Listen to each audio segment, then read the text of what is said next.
ನಿಯಮಗಳನ್ನ ಗಾಳಿಗೆ ತೂರಿ ಒಂದು ಕಟ್ಟಡವನ್ನ ಕಟ್ಟಿದ್ರು.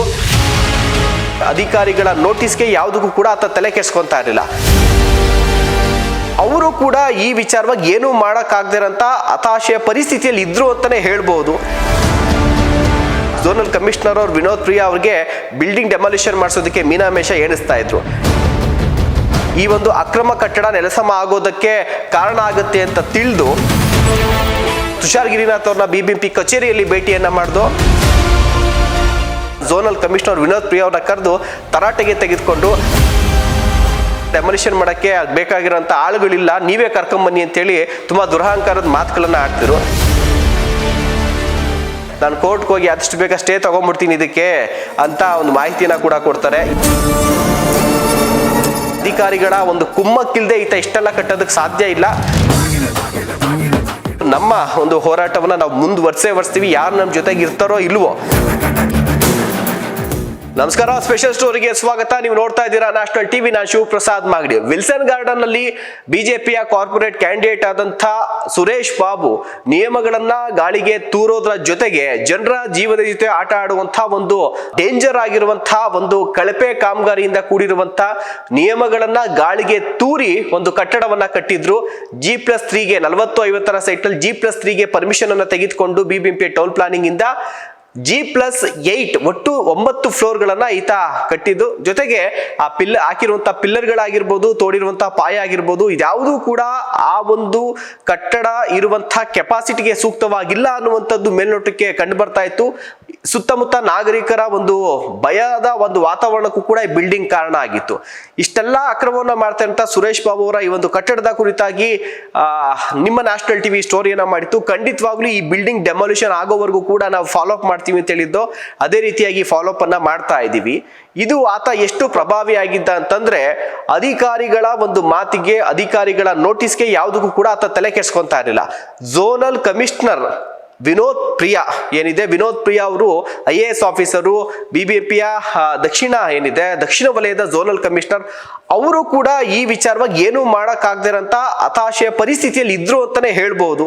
ಯಾಕೆಂದ್ರೆ ಡೆಮಾಲಿಷನ್ ಆರ್ಡರ್ ಪಾಸ್ ಆಗಿದ್ರು ಕೂಡ ಕೆಳಗಿನ ಅಧಿಕಾರಿಗಳಿಗೆ ಅವ್ರಿಗೆ ಅಧಿಕಾರ ಇದ್ರೂ ಕೂಡ ಝೋನಲ್ ಕಮಿಷನರ್ ಅವರು ವಿನೋದ್ ಪ್ರಿಯಾ ಅವ್ರಿಗೆ ಬಿಲ್ಡಿಂಗ್ ಡೆಮಾಲಿಷನ್ ಮಾಡಿಸೋದಕ್ಕೆ ಮೀನಾಮೇಷ ಎಣಿಸ್ತಾ ಇದ್ರು. ಇದು ನಮ್ಮ ಗಮನಕ್ಕೂ ಕೂಡ ಬರುತ್ತೆ. ಇದಕ್ಕೆ ಸೂಕ್ತವಾದಂತ ವ್ಯಕ್ತಿ ಅಂದ್ರೆ ಬಿಬಿಎಂಪಿಯ ಮುಖ್ಯ ಆಯುಕ್ತರಾದಂತ ತುಷಾರ್ ಗಿರಿನಾಥ್ ಅವರೇ ಇದಕ್ಕೆ ಅಖಾಡಕ್ಕೆ ಇಳಿಬೇಕು. ಆಗ್ಲಷ್ಟೇ ಈ ಒಂದು ಅಕ್ರಮ ಕಟ್ಟಡ ನೆಲಸಮ ಆಗೋದಕ್ಕೆ ಕಾರಣ ಆಗುತ್ತೆ ಅಂತ ತಿಳಿದು ನಾವೆಲ್ಲರೂ ಕೂಡ ಝೋನಲ್ ಕಮಿಷನರ್ ಅವರ ಕುರಿತಾಗಿ, ಜೊತೆಗೆ ಡೆಮಾಲಿಷನ್ ಇನ್ನೂ ಕೂಡ ಮಾಡಿಲ್ಲ ಅನ್ನುವಂತ ದೂರಿನೊಂದಿಗೆ ಖುದ್ದು ಮುಖ್ಯ ಆಯುಕ್ತರಾದ ತುಷಾರ್ ಗಿರಿನಾಥ್ ಅವ್ರನ್ನ ಬಿಬಿಎಂಪಿ ಕಚೇರಿಯಲ್ಲಿ ಭೇಟಿಯನ್ನ ಮಾಡಿದು. ಮೀಟಿಂಗ್ ಅಲ್ಲಿ ಇದ್ದಂತ ಅವರು ಹೊರಗಡೆ ಬಂದು ಒಂದು ಎಲ್ಲಾ ಮಾಹಿತಿನ ಪಡ್ಕೊಂಡು ಇಮಿಡಿಯೇಟ್ ಆಗಿ ಅಲ್ಲೇ ಇದ್ದಂತ ಝೋನಲ್ ಕಮಿಷನರ್ ವಿನೋದ್ ಪ್ರಿಯಾ ಅವ್ರನ್ನ ಕರೆದು ತರಾಟೆಗೆ ತೆಗೆದುಕೊಂಡು ಅಧಿಕಾರಿಗಳು ಕೆಲಸ ಮಾಡಿಲ್ಲ. ಅದು ಕೆಲಸ ಈಗ ಡೆಮಾಲಿಷನ್ ಆರ್ಡರ್ ಪಾಸ್ ಆದ್ಮೇಲೆ ಮತ್ತೆ 5 ಫ್ಲೋರ್ ಕಟ್ಟಿದ್ದಾರೆ. ಮತ್ತೆ 5 ಫ್ಲೋರ್ ಕಟ್ಟಿದ್ದಾರೆ. ಸರ್ ಇದು ಪಿಲ್ಲರ್ ತೋರಿಸಿ, ಪಿಲ್ಲರ್ ತೋರಿಸಿ.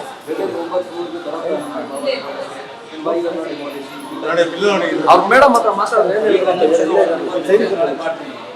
all Gunal Commission will directly give the cases. Now you will be responsible. I will file a High Court affidavit now that Zonal Commissioner will now hear the cases. They will only be responsible for demolition. ಕೆಳಗಡೆ 20 ಲಕ್ಷ ಎಲ್ಲರಿಗೂ ಕೊಟ್ಟಿದ್ದೀನಿ. ಈಗ ಎಲ್ಲ ಜೊತೆಗೆ 20 ಲಕ್ಷ ಕೊಟ್ಬಿಟ್ಟಿದ್ದೀನಿ.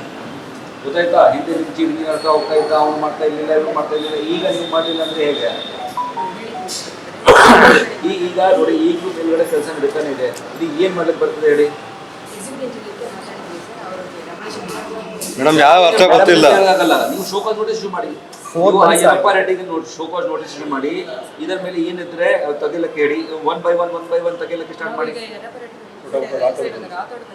ರಾಠೋಡ್ ಬಂದಿದ್ದಾನೆ, ಅದು ಯಾವ ಬಂದ ನಿಮ್ಗೆ ಗೊತ್ತಿಲ್ಲ. ಎಕ್ಸಿಕ್ಯೂಟಿವ್ ಇಂಜಿನಿಯರ್ಗೆ ನೀವು ಶೋಕಾಸ್ ನೋಟಿಸ್ ಇಶ್ಯೂ ಮಾಡಿ. If is not doing, we will send it to the government for taking action against him. ಎಲ್ಲದಗಳು ನೋಡಿ ಅಲ್ಲಿ ಎಲ್ಲಾನು ಆಮೇಲೆ ನೋಟಿಸ್ ಕೊಟ್ಟಾಗ ಕೆಲಸ ನಡೀತಾ ಇದೆ. ಕಳ್ಸಿಸ್ತೀವಿ, ನಿಲ್ಸೋದು ಸ್ಟಾರ್ಟ್ ಮಾಡೋದಿಲ್ಲ. ನಿಲ್ಸ್ಬಿಟ್ಟು ನಮಗೆ ಯಾಕೆ ಇಷ್ಟು ವೈಲೇಷನ್ ಆದ್ರೂ ಕೂಡ ಇಷ್ಟೆಲ್ಲ ಇವನು ನಿಯಮಗಳನ್ನು ಗಾಳಿಗೆ ತೂರಿ ಕಟ್ಟಿದ್ರು ಕೂಡ ಯಾಕೆ ಇನ್ನೂ ಕೂಡ ಡೆಮೊಲಿಷನ್ ಮಾಡಿಲ್ಲ, ಯಾಕೆ ವರ್ಕ್ ಸ್ಟಾಪ್ ಮಾಡಿಲ್ಲ? ನಿಮ್ಗೆ ವರ್ಕ್ ಅನ್ನ ಸ್ಟಾಪ್ ಮಾಡಿ ಡೆಮೊಲಿಷನ್ ಮಾಡೋಕ್ಕೆ ನಿಮ್ಗೆ ಝೋನಲ್ ಕಮಿಷನರ್ ಅವ್ರಿಗೆ ಪವರ್ ಇದೆ, ನಮ್ಮವ್ರಿಗೂ ಕೂಡ ಯಾಕೆ ಬರೋದಕ್ಕೆ ಬಿಟ್ಟಿದ್ದೀರಾ? ಜೊತೆಗೆ ಎಲ್ಲ ಝೋನ್ಗಳಿಗೂ ಕೂಡ ನಾವು ಹಣವನ್ನ ಕೊಟ್ಟಿದ್ದೀವಿ, ನೀವು ಹಣಕ್ಕೂ ತೊಂದರೆ ಇಲ್ಲ, ಯಾಕೆ ಇದುವರೆಗೂ ಡೆಮೊಲಿಷನ್ ಮಾಡಿಲ್ಲ ಅನ್ನುವಂತ ಕಾರಣವನ್ನ ಝೋನಲ್ ಕಮಿಷನರ್ ವಿನೋದ್ ಪ್ರಿಯಾ ಅವ್ರಿಗೆ ಕೇಳ್ತಾರೆ. ಅವರು ಇಲ್ಲ ಡಬಲಿನವ್ರಿಗೆ ನಾವು ಈಗ ಆಲ್ರೆಡಿ ಹೇಳಿದ್ದು ಅವರು ಚೇಂಜ್ ಆಗಿದ್ದಾರೆ, ಯರ್ರಪ್ಪ ರೆಡ್ಡಿ ಇದ್ರು, ಅವರು ಮೀನಾಮೇಶ ಎಣಿಸ್ತಾ ಇದ್ರು, ಹೀಗಾಗಿ ಝೋನಲ್ ಕಮಿಷನರ್ ಅವ್ರು ಬೇರೆ ಚೇಂಜ್ ಆಗ್ಬಿಟ್ಟಿದ್ದಾರೆ, ಇವಾಗ ರಾಥೋಡ್ ಬಂದಿದ್ದಾರೆ, ನಾನು ಅವ್ರಿಗೆ ಹೇಳ್ತೀನಿ ಅನ್ನುವಂತ ಮಾತನ್ನ ಹೇಳ್ತಾರೆ. ಅದಕ್ಕೂ ಕೂಡ ಕೋಪಗೊಂಡಂತ ತುಷಾರ್ ಗಿರಿನಾಥ್ ಅವರು ಫಸ್ಟ್ ಅವ್ರಿಗೊಂದು ಶೋಕಾಸ್ ನೋಟಿಸ್ ಕೊಡಿ, ಝೋನಲ್ ಕಮಿಷನ್ ಯಾರು ಡಬಲ್ ಎಕ್ಸಿಕ್ಯೂಟಿವ್ ಇಂಜಿನಿಯರ್ ಯಾರಿದ್ರು ಅವ್ರಿಗೆ ಒಂದು ಫಸ್ಟ್ ಒಂದು ಶೋಕಾಸ್ ನೋಟಿಸ್ ಕೊಡಿ, ಇಮಿಡಿಯೇಟ್ ಆಗಿ ವರ್ಕ್ ಸ್ಟಾಪ್ ಮಾಡಿ, ಕೂಡಲೇ ಎಷ್ಟು ಬೇಗ ಆಗುತ್ತೋ ಅಷ್ಟು ಬೇಗ ಡೆಮೊಲಿಷನ್ ಮಾಡಿ, ಅದಕ್ಕೆ ಬೇಕಾದಂತ ಹಣ ಕೂಡ ಈಗ ಆಲ್ರೆಡಿ ಇದೆ ಅಂತೇಳಿ ಖಡಕ್ ವಾರ್ನಿಂಗ್ ಅನ್ನ ಕೊಡ್ತಾರೆ. ಇತ್ತೀಚೆಗೆ ಯರ್ರಪ್ಪ ರೆಡ್ಡಿ ಅವರು ಇದ್ರು ಎಕ್ಸಿಕ್ಯೂಟಿವ್ ಇಂಜಿನಿಯರ್ ಆಗಿ, ಪಾಪ ಅವ್ರ ಕೈಲಿ ಡೆಮೊಲಿಷನ್ ಮಾಡ್ಸಕ್ ಆಗಿಲ್ಲ, ಯಾಕೆಂದ್ರೆ ಅದಕ್ಕೆ ಅವ್ರಿಗೆ ಬೇರೆ ಬೇರೆ ರೀತಿಯಾಗಿ ಏನಾದ್ರು ಕೂಡ ಸಂಧಾನ ಅಥವಾ ಸಂದಾಯ ಆಗಿತ್ತು ಏನೋ ಗೊತ್ತಿಲ್ಲ, ತುಂಬಾ ಮೀನಾಮೇಷ ಎಣಿಸ್ತಿದ್ರು. ಡೆಮೊಲಿಷನ್ ಮಾಡಕ್ಕೆ ಹೇಳಿದ್ರೆ ಅವ್ರಿಲ್ಲ, ನಮ್ಮ ಹತ್ರ ಯಾರು ಕೂಡ ಮೆನ್ಸ್ ಇಲ್ಲ, ಅಂದ್ರೆ ಡೆಮೊಲಿಷನ್ ಮಾಡಕ್ಕೆ ಬೇಕಾಗಿರೋಂತ ಆಳುಗಳಿಲ್ಲ, ನೀವೇ ಕರ್ಕೊಂಬನ್ನಿ ಅಂತೇಳಿ ತುಂಬಾ ದುರಹಂಕಾರದ ಮಾತುಗಳನ್ನ ಆಡ್ತಿದ್ರು. ಪಾಪ ಅವ್ರು ವರ್ಗಾವಣೆ ತೆಗೆದುಕೊಂಡು ಬೇರೆ ಕಡೆಗೆ ಬೇರೆ ಹೋಗ್ಬಿಟ್ಟಿದ್ದಾರೆ. ಇವಾಗ ಯಾಕಪ್ಪ ಇದು ತಲೆಗೆ ಬಂದ್ರೆ ನನ್ನ ಕೆಲಸನೇ ಹೋಗುತ್ತೆ ಅನ್ನುವಂಥ ಭಯದಿಂದ ಅನ್ಸುತ್ತೆ ಬಹುಶಃ. ಸೊ ಆ ಒಂದು ಜಾಗಕ್ಕೆ ರಾಥೋಡ್ ಅಂತ ಹೇಳಿ ಈಗ ಎಕ್ಸಿಕ್ಯೂಟಿವ್ ಇಂಜಿನಿಯರ್ ಚಿಕ್ಕಪೇಟೆಯ ಒಂದು ವಿಭಾಗಕ್ಕೆ ಬಂದಿದ್ದಾರೆ. ಸೊ ಕಡೆಗೆ ಅವ್ರಿಗೆ ಝೋನಲ್ ಕಮಿಷನರ್ ಅವರು ಕೂಡ ಒಂದು ಮಾಹಿತಿನ ಕೊಡ್ತಾರೆ. Next zonal commissioner Vinod Priya ಅವ್ರನ್ನು ಕೂಡ ನಾವು ಕೇಳ್ತೀವಿ, ಇಲ್ಲ ನನಗೆ 3 ದಿನ ಟೈಮ್ ಕೊಡಿ, ನಾನು ಮಾಡೇ ಮಾಡಿಸ್ತೀನಿ ಅಂತ ಹೇಳ್ತಾರೆ. ಅದಾದ ಬಳಿಕ ಎಕ್ಸಿಕ್ಯೂಟಿವ್ ಇಂಜಿನಿಯರ್ ರಾಥೋಡ್ ಅವ್ರನ್ನು ಕೂಡ ನಾವು ಭೇಟಿಯನ್ನ ಮಾಡಿಬಿಟ್ಟು ಇರೋ ವಿಚಾರನ ಹೇಳ್ತೀವಿ, ಇಲ್ಲ ನಮ್ಗೆಲ್ಲ ಮಾಹಿತಿ ಬಂದಿದೆ, ನಾಳೆ ಗುತ್ತಿಗೆದಾರರನ್ನ ನಾವು ಕರೆದಿದ್ದೀವಿ, ಇನ್ನ 1 ಅಥವಾ 2 ದಿವಸದಲ್ಲಿ ಬಿಲ್ಡಿಂಗ್ ನ ಅಕ್ರಮ ಕಟ್ಟಿರುವಂತ 5 ಫ್ಲೋರ್ ಅನ್ನ ಕೂಡ ನಾವು ಡೆಮೊಲಿಷನ್ ಮಾಡೇ ಮಾಡ್ತೀವಿ ಅಂತ ಹೇಳ್ತಾರೆ. ನಾವು ಅಷ್ಟಕ್ಕೆ ಬಿಟ್ಟಿಲ್ಲ, ಅವ್ರನ್ನ ಸ್ಥಳಕ್ಕೂ ಕೂಡ ಕರ್ಕೊಂಡು ಹೋದು ಸ್ಥಳದಲ್ಲಿ ಒಂದು 25 ಜನ ಕೆಲಸಗಾರರಿಂದ ನಾವು ಸ್ಟೋರಿ ಮಾಡಿದಂತ ಸಂದರ್ಭದಲ್ಲಿ ಕಟ್ಟಡ ಇನ್ನೂ ಕೂಡ ಒಂದು ಅರ್ಧದಷ್ಟು ಕಾಮಗಾರಿ ಆಗಿತ್ತು, ಇನ್ನು ಇಂಟೀರಿಯರ್ ವರ್ಕ್ ಆಗಿರ್ಬೋದು, ಸಿಮೆಂಟ್ ಯಾವುದು ಕೂಡ ಆಗಿರಲಿಲ್ಲ.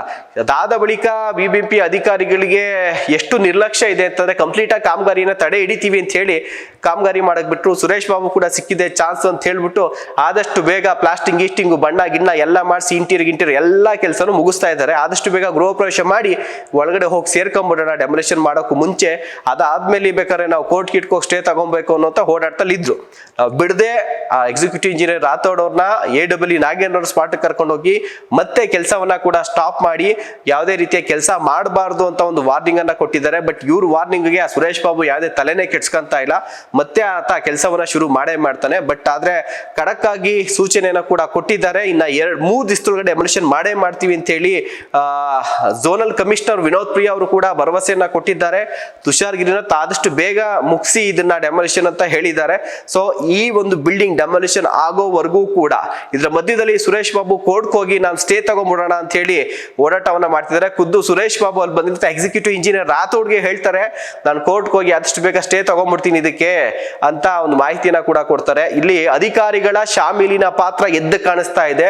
ಯಾಕೆಂದ್ರೆ ಇದು 4ನೇ ತಿಂಗಳಲ್ಲೇ ಡೆಮೊಲಿಷನ್ಗೆ ಆರ್ಡರ್ ಆಗಿತ್ತು, ಆದ್ರೂ ಕೂಡ ಇವರು ಮೀನಾಮೇಷ ಎಣಿಸ್ತಾ ತುಂಬಾ ಸಾಫ್ಟ್ ಕಾರ್ನರ್ ತೋರಿಸ್ತಾ ಇದ್ರು. ಇದರಿಂದ ಬೇರೆ ಒಂದು ಬಿಲ್ಡಿಂಗ್ ಕಟ್ಟೋರು ಯಾರು ಅಮಾಯಕರು ಒಂಚೂರು ಸೆಟ್ ಬ್ಯಾಕ್ ಬಿಟ್ಟಿಲ್ಲ ಅಥವಾ 1 ಫ್ಲೋರ್ ಎಕ್ಸ್ಟ್ರಾ ಆದ್ರೂ ಕೂಡ ನೀವು ಹೋಗಿ JCP ನಲ್ಲಿ ಡೆಮೊಲಿಷನ್ ಮಾಡಕ್ ಹೋಗ್ಬಿಡ್ತೀರಿ. ಬಟ್ ಈತ ಇಷ್ಟೊಂದೆಲ್ಲ ವೈಲೇಷನ್ ಮಾಡಿ ಸೆಟ್ ಬ್ಯಾಕು ಕೂಡ ಬಿಟ್ಟಿಲ್ಲ, ಜೊತೆಗೆ ನಿಯಮ ಬಾಹಿರವಾಗಿ 5 ಫ್ಲೋರ್ ಕಟ್ಟಿದ್ರು ಕೂಡ ಅಧಿಕಾರಿಗಳು ತಲೆ ಕೆಡ್ಸ್ಕೊಂತಿಲ್ಲ ಅನ್ನೋದನ್ನ ನೋಡಿದ್ರೆ ಅದು ತುಷಾರ್ ಗಿರಿನಾಥ್ ಅವ್ರು ಹೇಳೋವರೆಗೂ ಕೂಡ ಇವರು ಯಾವುದೇ ಕ್ರಮ ಕೈಗೊಂಡಿಲ್ಲ ಅಂದ್ರೆ ಈ ಅಧಿಕಾರಿಗಳ ಶಾಮಿಲಿ ಎಷ್ಟಿದೆ ಅನ್ನುವಂಥದ್ದು ತುಂಬಾ ಕಷ್ಟ ಇದೆ ಸರ್. ಎಲ್ಲೋದ್ರೂ ಎಲ್ಲರೂ ಬರೀ ಸಬು ಬೀಳ್ತಾ ಇದ್ದಾರೆ. AWE ಹೋದ್ರೆ ಅವ್ರಿಗೆ ಹೇಳಿದೀನಿ ಇವ್ರಿಗೆ ಹೇಳಿದೀನಿ ಅಂತ ಹೇಳ್ತಾರೆ. ಇವತ್ತು ಮಾನ್ಯ ಕಮಿಷನರ್ ಸಾಹೇಬ್ರನ್ನು ಭೇಟಿ ಮಾಡಿದ್ದೀವಿ, ಭೇಟಿ ಮಾಡಿ ಅವ್ರಿಗೂ ಈ ಥರ ಹಿಂಗೆ ಸಮಸ್ಯೆ ಆಗಿದೆ ಅಂತೇಳಿ ಅವ್ರ ಗಮನಕ್ಕೂ ತಂದಿದ್ದೀವಿ.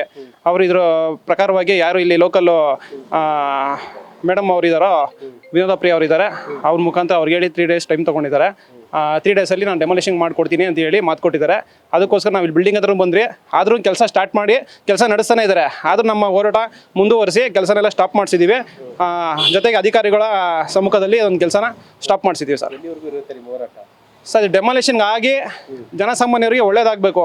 ಯಾಕಂದರೆ ಹಿರಿಯ ನಾಗರಿಕರುಗಳು ಓಡಾಡ್ತಾ ಇರ್ತಾರೆ ರಸ್ತೆಯಲ್ಲಿ. ತುಂಬ ಕಳಪೆಯಿಂದ ಮಾಡಿದ್ದಾರೆ. ಬಿಲ್ಡಿಂಗ್ ಕನ್ಸ್ಟ್ರಕ್ಷನ್ ನಿರ್ಮಾಣ ಏನು ಮಾಡಿದ್ದಾರೆ, ತುಂಬ ಕಳಪೆ ನಿರ್ಮಾಣ ಮಾಡಿದ್ದಾರೆ. ಇದರಿಂದ ಯಾವಾಗ ಬೇಕಾದ್ರೆ ಏನು ಬೇಕಾದ್ರೂ ಅನಾಹುತ ಆಗ್ಬೋದು. ಅನಾಹುತನ ತಪ್ಪಿಸೋಕ್ಕೋಸ್ಕರ ನಾವು ಹೋರಾಟ ಮಾಡೇ ಮಾಡ್ತೀವಿ ಸರ್. ಆ್ಯಕ್ಚುಲಿ ಇದು ಅವ್ರನ್ನ ಕೆಲಸ ಮಾಡ್ಕೊಂಡೇ ಇದ್ರು. ನಾವು ಇವತ್ತು ಕಮಿಷನ್ ಆಫೀಸ್ ಹೋದ್ವಿ, ಹೋಗ್ಬಿಟ್ಟು ಅಲ್ಲಿ ಕಂಪ್ಲೇಂಟ್ ಕೊಟ್ಟಿದ್ದೀವಿ. ಕಮಿಷನರ್ ಆರ್ಡರ್ ಕೊಟ್ಟಿದ್ದಾವೆ, ಬಿಲ್ಡಿಂಗ್ ಡೆಮಾಲಿಷನ್ ಮಾಡಿ ಮಾತು ಕೊಟ್ಟಿದ್ದಾವೆ, ನಮ್ಗೆ ಆರ್ಡರ್ ಕೊಟ್ಟಿದ್ದಾವೆ. ತುಷಾರಗಿರಿ ಸರ್ ಮಾತು ಕೊಟ್ಟಿದ್ದೇವೆ. ಮತ್ತೆ ಇವತ್ತು ಬಂದು ನಾಗೇಂದ್ರ ಪ್ರಸಾದ್ ಮತ್ತೆ ಇವು ಆಟೋ ನಂಬರ್ ಹೊಸದಾಗಿ ಬಂದವೆ, ಡಬಲ್ ಹೊಸದಾಗಿ ಬಂದವೆ, ಅವು ಬಂದು ಕೆಲಸ ಸ್ಟಾಪ್ ಮಾಡ್ಸವೆ. ನಮ್ಗೆ ಖುಷಿ ಆಯ್ತು ಇವತ್ತಿಗೆ. ಮುಂದಕ್ಕೆ ನೋಡ್ಬೇಕು ಏನು ಮಾಡ್ತಾರೆ ಅಂದ್ಬಿಟ್ಟು. ಮೂರನೇ ಟೈಮ್ ಕೇಳಿದ್ದೇವೆ. ತುಷಾರಗಿರಿ ಸರ್ ಮತ್ತೆ ರಾಥೋಡವರು, ಆಮೇಲೆ ಮೇಡಮ್ ವಿನೋದ್ ಪಿ ಮೇಡಮ್ ಅವರು 3 ಜನನ 3 ಟೈಮ್ ಕೇಳಿದ್ದೇವೆ. ತುಂಬ ಖುಷಿ ಆಯಿತು. ನಾವು ಓಟ ಮಾಡಿಕೊ ಒಂದು ಬೆಲೆ ಸಿಕ್ತು ನಮಗೆ. ನೋಡುವಾಗ ಮುಂದೆ ಕಾಯ್ದು ನೋಡ್ತೀವಿ. ಬಿಲ್ಡಿಂಗ್ ಡೆಮೊಲಿಷನ್ ಮಾಡಿದ್ರೆ ನಮ್ಗೆ ಇನ್ನೂ ತುಂಬ ಖುಷಿ ಆಗುತ್ತೆ. ನಮಗೆ BMB ಆಮೇಲೆ ತುಂಬ ನಮಗೆ ಬೆಲೆ ಬರುತ್ತೆ ನಮಗೆ. ಇಲ್ಲಿ ಎಇ ಆಗಿರ್ಬೋದು, ವರ್ಕ್ ಇನ್ಸ್ಪೆಕ್ಟರ್ ಆಗಿರ್ಬೋದು, ಎಇ ಆಗಿರ್ಬೋದು, AEE ಆಗಿರ್ಬೋದು, ಈ ಹಿಂದೆ ಇದ್ದಂಥ AEE ಪ್ರದೀಪ್ ಆಗಿರ್ಬೋದು, ಜೊತೆಗೆ ಏನು ನಾಗೇಂದ್ರ ಅವ್ರು ಆಗಿರ್ಬೋದು, ಈಗಿರುವಂಥ ನಾಗೇಂದ್ರ ಅವ್ರು ಆಗಿರ್ಬೋದು, ಯರ್ರಪ್ಪ ರೆಡ್ಡಿ ಹಿಂದೆ ಇದ್ದಂಥ ಯರ್ರಪ್ಪ ರೆಡ್ಡಿ ಅವ್ರು ಆಗಿರ್ಬೋದು, ಜೊತೆಗೆ ADTP JDTPಗಳಾಗಿರ್ಬೋದು, ಮತ್ತೆ ಝೋನಲ್ ಕಮಿಷನರ್ ಆಗಿರ್ಬೋದು, ಇವರೆಲ್ಲರೂ ಕೂಡ ಹೊಣೆಗಾರರಾಗ್ತಾರೆ. ಇದು ಸುರೇಶ್ ಬಾಬು ಮೇಲೆ ಬ್ಲೇಮ್ ಮಾಡೋದಲ್ಲ. ಈ ಅಧಿಕಾರಿಗಳ ವರ್ತನೆ, ಅಧಿಕಾರಿಗಳ ಒಂದು ಕುಮ್ಮಕ್ಕಿಲ್ದೆ ಈತ ಇಷ್ಟೆಲ್ಲ ಕಟ್ಟೋದಕ್ಕೆ ಸಾಧ್ಯ ಇಲ್ಲ. ಹೀಗಾಗಿ ಈ ಬಿಲ್ಡಿಂಗ್ಗೆ 3 ದಿನ ವಿನೋದ್ ಪ್ರಿಯಾ ಝೋನಲ್ ಕಮಿಷನರ್ ಅವ್ರು ಮೇಡಮ್ ಅವರೇ 3 ದಿನ ಅಂತ ಟೈಮ್ ಕೊಟ್ಟಿದ್ದೀರಾ. ಆ 3 ದಿವಸದೊಳಗಡೆ ನೀವು ಡೆಮೊಲಿಷನ್ ಮಾಡಿ ತುಷಾರಗಿರಿ ಮುಖ್ಯ ಆಯುಕ್ತರ ಒಂದು ಸಲಹೆ ಸೂಚನೆಗೆ ವಾರ್ನಿಂಗ್ಗೆ ನೀವು ಮಣಿತೀರಾ, ಅಥವಾ ಇನ್ನೂ ಕೂಡ ಮೊಂಡಾಟವನ್ನ ಮುಂದುವರಿಸಿಕೊಂಡು ಎಲ್ಲ ಅಧಿಕಾರಿಗಳು ಇದಕ್ಕೆ ಸಂಬಂಧಪಟ್ಟಂತವ್ರು ಹೀಗೆ ಬಿಡ್ತೀರಾ? ನಾವಂತೂ ಯಾವುದೇ ಕಾರಣಕ್ಕೂ ಈ ಬಿಲ್ಡಿಂಗ್ ಏನು ಅಕ್ರಮವಾಗಿ ಎಷ್ಟು ಫ್ಲೋರ್ ಕಟ್ಟಿದ್ರಲ್ಲ ಅಷ್ಟು ಫ್ಲೋರ್ ಡೆಮೊಲಿಷನ್ ಆಗಬೇಕು. ಇಡೀ ಚಿಕ್ಕಪೇಟೆನಲ್ಲಿ ತಲೆ ಎತ್ತುತ್ತಾ ಇರುವಂತ ಅಕ್ರಮ ಕಟ್ಟಡಗಳಿಗೆ ಇದು ಒಂದು ಎಕ್ಸಾಂಪಲ್ ಸೆಟ್ ಆಗಬೇಕು. ಅಲ್ಲಿವರೆಗೂ ಕೂಡ ಖಂಡಿತವಾಗ್ಲೂ ಈ ಒಂದು ನಮ್ಮ ಒಂದು ಹೋರಾಟವನ್ನ ನಾವು ಮುಂದುವರ್ಸ್ತೀವಿ. ಯಾರು ನಮ್ಮ ಜೊತೆಗೆ ಇರ್ತಾರೋ ಇಲ್ವೋ, ಅದೇ ಈ ಒಂದು ಹೋರಾಟವನ್ನ ಮಾತ್ರ ಖಂಡಿತವಾಗ್ಲೂ ಮುಂದುವರಿಸಿ. ನಾಟ್ ಓನ್ಲಿ ಚಿಕ್ಕಪೇಟೆ, ಬೆಂಗಳೂರಲ್ಲಿ ಯಾರೆಲ್ಲ ತಮ್ಮ ಪ್ರಭಾವವನ್ನ ಬಳಸ್ಕೊಂಡು ಈ ರೀತಿಯಾದ ಅಕ್ರಮವನ್ನ ಕಟ್ಟಡವನ್ನ ಮಾಡಿ ಅಮಾಯಕ ಜೀವಗಳ ಜೊತೆ ಆಟವನ್ನ ಆಡ್ತಿರಲ್ಲ, ಅಂಥವ್ರಿಗೆ ಇದೊಂದು ಪಾಠ ಆಗುತ್ತೆ ಅನ್ನೋದ್ರಲ್ಲಿ ಯಾವುದೇ ಸಂದೇಹ ಇಲ್ಲ. ಅಲ್ಲಿವರೆಗೂ ಈ ಒಂದು ಹೋರಾಟ ಮುಂದುವರಿಯುತ್ತೆ ಅಂತ ಹೇಳ್ತಾ ಕಾರ್ಯಕ್ರಮ ಮುಗಿಸ್ತಾ ಇದೀವಿ. ನಮಸ್ಕಾರ.